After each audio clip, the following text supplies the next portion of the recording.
Hello and welcome. Whether you're a seasoned CA, a student burning the midnight oil, or a business owner, we're diving into something that's, well, absolutely critical in the new Income Tax Act 2025. We're talking about Section 35 and its disallowances. Trust me, you're going to want to pay close attention to this one. Let's jump right in. So, let me ask you a question. What if I told you that 30%, a whole 30%, of a perfectly valid business expense could just vanish? Poof! Disallowed, not because the expense wasn't real, but because of a small compliance slip-up. Under the new act, this isn't some far-fetched scenario. It's a real threat to your bottom line. So what's going on here? And more importantly, how do you stop it from happening to you or your clients? That's exactly what we're going to unpack. All right, so let's get into our first section, an introduction to Section 35, the gatekeeper of your business deductions. And that's really the perfect way to think about it. When you're calculating your business income, you list out all your expenses.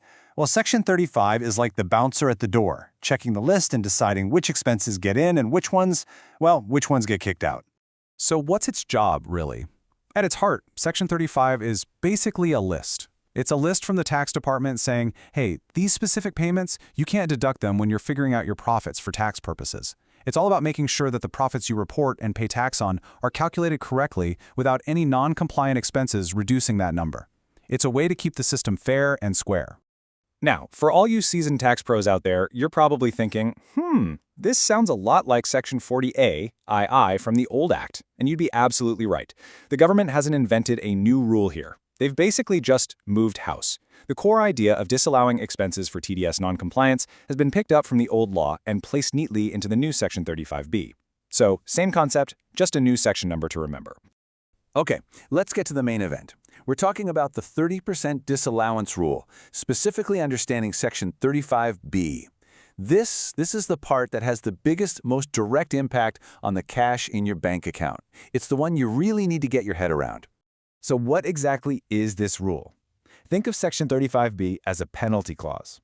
It says that if you make a payment to a resident, someone living in India, and you are supposed to deduct TDS, tax deducted at source, but you didn't do it correctly, bang. The taxman says, nope, you can't claim 30% of that expense. It's a straight-up financial hit for not following the rules. Let's just let that number sink in for a second. 30%.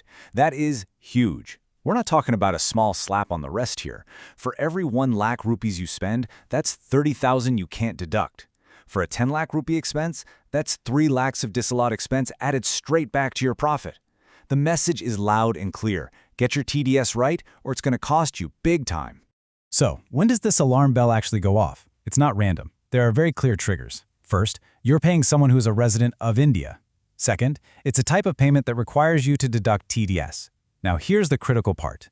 The disallowance happens if one of two things goes wrong. Either you just didn't deduct the tax at all, a complete miss, or, and this is a common one, you did deduct the tax, but you didn't deposit it with the government by the time you had to file your tax return. So whether you forget completely or you're just too late, the result is the same, a 30% disallowance. Okay, that's the theory. But what does this look like in the real world? Let's walk through a quick, practical case study to see the financial impact of what seems like a small mistake. All right, meet MSABC traders. For the tax year 2026-27, they paid 5 lakh rupees in professional fees to a consultant here in India. Now, under the rules, they were supposed to deduct TDS on this, but they didn't. So what happens? The law steps in and says, okay, 30% of that 5 lakhs is disallowed. A quick calculation, that's 1,50,000 rupees.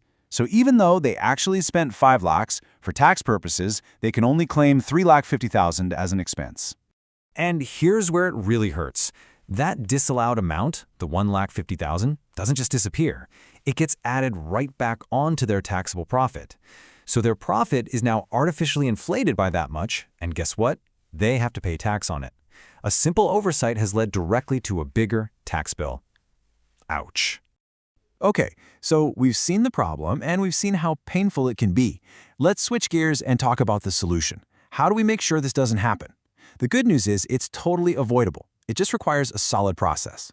Let's look at a simple checklist for ensuring full compliance. It really boils down to a simple 4-step dance. Step 1. Identify. You've got to know which of your payments fall under the TDS net. Step 2. Deduct. Make sure you're using the right tax rate and you deduct it before you pay. Step 3. Deposit. This is key. Get that money to the government on time. Don't sit on it. And finally, Step 4. File. You need to file your TDS returns to tell the government what you've done.